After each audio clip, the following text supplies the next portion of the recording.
le fameux gâteau sans cuisson, tout choco. Alors déjà, vous allez commencer par mixer 200 g de petit lu ou petit sablé, comme vous voulez, peu importe. Une fois que c'est mixé, ça donne ça, comme un genre de poudre. Et on va rajouter 100 g de chocolat fondu qu'on va mélanger. Et on mélange bien, on n'hésite pas.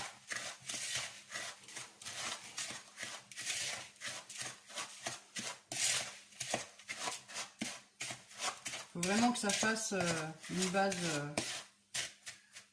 un peu sablée finalement avec le beurre.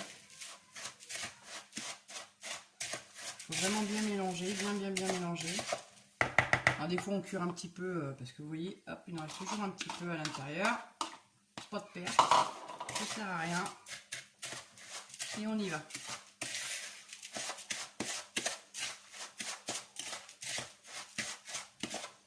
Donc, vous voyez que votre base est à peu près bien homogène. Pour les gourmands, on peut rajouter une poignée de noix de coco râpée.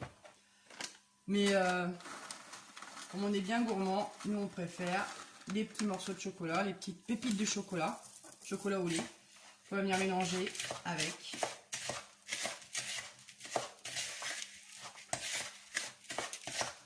Voilà, si vous voyez qu'on n'a pas assez, ben, ouais. Comme dirait l'autre, on en rajoute.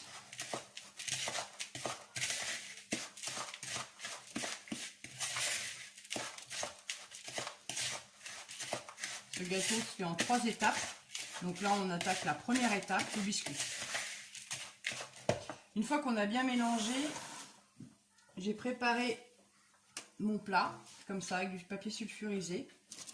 Je vais aller vider le contenu à l'intérieur et je vais aller bien l'étaler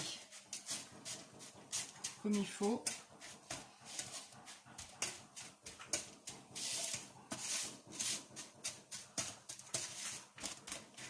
Voilà, on tasse un petit peu, pas trop parce que sinon ça va être trop dur. Et pour le couper, ça va être costaud.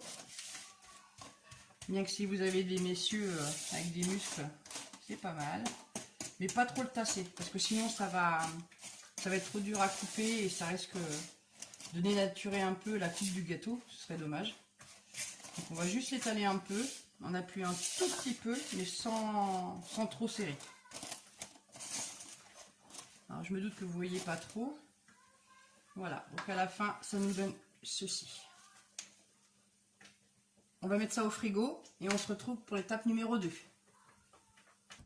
Alors pour l'étape numéro 2, on va tout simplement mettre 300 g de chocolat à cuire, à fondre au bain-marie, très important, pas au micro-ondes, parce que le micro-ondes va cuire le chocolat, va le brûler, donc ça va être râpé, donc au bain-marie c'est ce qu'il y a de mieux. Vous allez mettre 300 g de crème liquide et donc 200 g de mascarpone qu'on va rajouter à la crème. Hop, voilà. Et on va mélanger un petit peu tout ce beau monde, tout doucement, parce que ça risque de sauter partout. Donc voilà, moi je préfère y aller comme ça d'abord. Après chacun voit. Voilà. Vous voyez, on va y aller tout doucement parce que ça saute. Ça saute.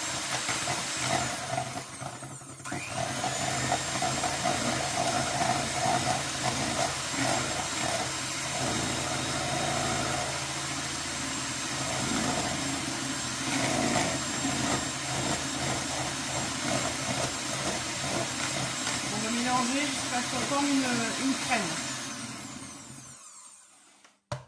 Donc on continue de mélanger jusqu'à ce que ça forme une crème. Quand votre crème et votre mascarpone est monté, voilà, ça vous donne ça. Voilà, là on va rajouter le chocolat. Chocolat qui a été fondu en amont au bain-marie, parce que micro-ondes, c'est pas possible, ça va pas le faire. Donc là, on en est à la deuxième étape de la recette. On cure, on n'hésite pas, on récupère tout.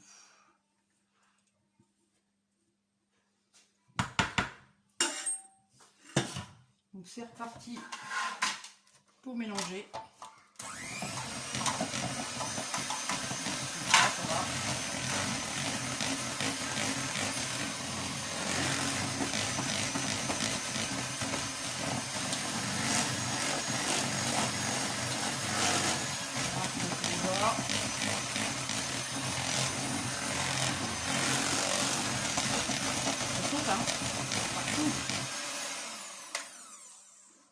Voilà.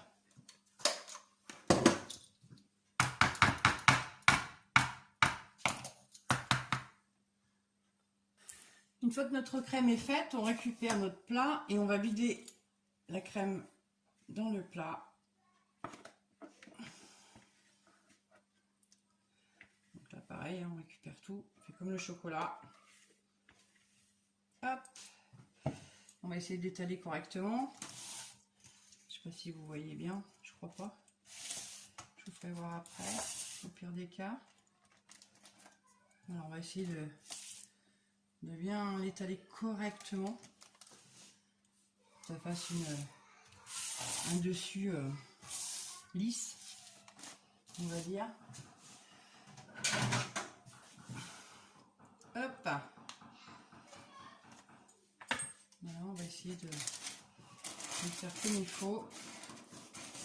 Et une fois que c'est fait, on va mettre ça pendant 2 heures au réfrigérateur pour que la crème puisse fuser correctement. Puisqu'il y aura la 3e étape, donc le glaçage. Vous voyez, hein, c'est hyper facile, il n'y a rien de compliqué. Le plus chiant, c'est de mettre ça comme il faut parce que du coup, avec le papier, c'est pas facile. Voilà, on essaie de faire au maximum. Voilà. Donc voilà, ça part 2 heures au frigo et on se retrouve pour la dernière étape du gâteau. Alors, pour la finition de la recette, j'ai porté à ébullition 130 g d'eau avec 60 g de sucre. Je vais y rajouter 2 cuillères à soupe de chocolat amer. Donc, si vous n'en avez pas, vous prenez le chocolat normal, hein, c'est pareil. Hein. Ça fera exactement la même chose. Et 2 feuilles de gélatine que j'ai mis à tremper dans de l'eau très froide. Donc on essore bien la gélatine.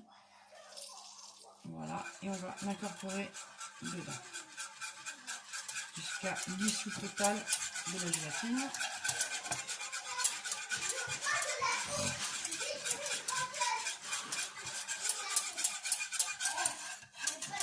Hop.